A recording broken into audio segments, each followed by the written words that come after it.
આપ જોઈ રહ્યા છો S1 લાઈવ ન્યૂઝ ચેનલ। હવે જોઈએ આજના મુખ્ય સમાચાર। આવતીકાલે તારીખ 7ના રોજ લોકસભાની ચૂંટણી હોય ત્યારે આજે જૂનાગઢ કલેક્ટર સાહેબ તેમજ જૂનાગઢ જિલ્લા એસપી સાહેબની અધ્યક્ષતામાં આજરોજ કલેક્ટર સાહેબે એક પ્રેસ કોન્ફરન્સ બોલાવેલ હતી, જેમાં ઇલેક્ટ્રોનિક મીડિયા તેમજ પ્રિન્ટ મીડિયાને ચૂંટણી બાબતે જાણકારી આપેલ હતી। આ પ્રેસમાં માહિતી ખાતાના અધિકારીઓ પણ સામેલ રહેલ હતા।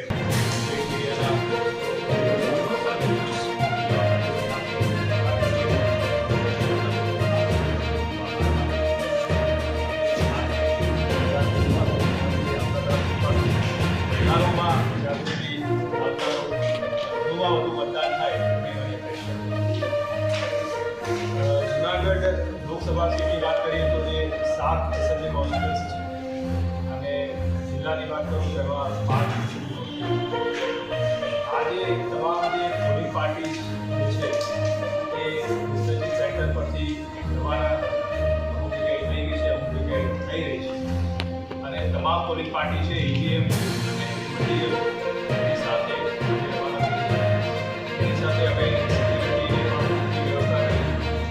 ટ્રાન્સપોર્ટ વ્યવસ્થા છે એમાં પણ આવા વિશેષ પ્રકારની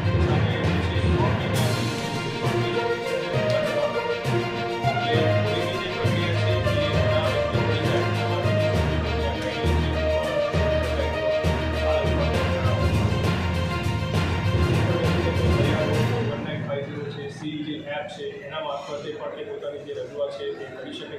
અમારી જે FSTની ટીમો છે ત્યાં છે અને સ્ટાફ મારફતે અમે એમાં જરૂરી પગલાં પણ લેતા હોય છે। આ ઉપરાંત ખાસ કરીને પછી આજે 200થી વધારે પોલીસ દળ છે જે અમને બહારથી પણ સ્ટેશનમાં URTની એક અલગ વ્યવસ્થા કરેલી છે। આ ઉપરાંત અમારી કુલ 122 જેટલી ગ્રુપ પોલીસ મોબાઈલ છે કે જે સમગ્ર બિલ્ડિંગને કવર કરે છે। બૂથ બિલ્ડિંગ ઉપરનો જે અમારો ડિપ્લોયમેન્ટ હોય છે એના ઉપર આ ખાસ ઇમિડિયેટ રિસ્પોન્સ કરવા માટે 122 જેટલી પોલીસ ગ્રુપ મોબાઈલ છે।